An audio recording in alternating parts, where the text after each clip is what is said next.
প্রত্যেকদিন সকালবেলা শরীর না একই রকম যায় না। আজকে না খুব শরীরটা খারাপ ছিল। আগের দিন রাত্রিবেলা থেকে প্রচণ্ড হাতে যন্ত্রণা করছিল। কিচ্ছু করতে পারছি না।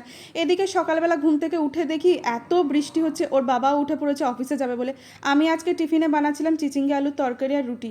আর এদিকে না এত শরীর খারাপ লাগছিল আর কি বলবো, কিচ্ছু করতে ইচ্ছা হচ্ছিল না। চাকরিতেও রুটিটা বেলতেই পারছিলাম না।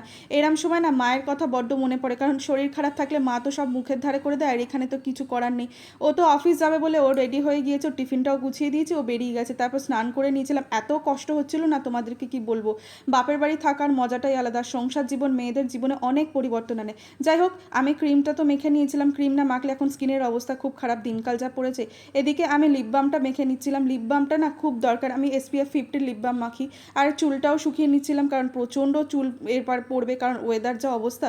তারপর বাবু চিকেন খাবো বলে বায়না করছিল, ওর জন্য একটু চিকেন বানাচ্ছিলাম। এই হচ্ছে আজকের আমার সারাদিনের রুটিন। আজকের মতো টাটা।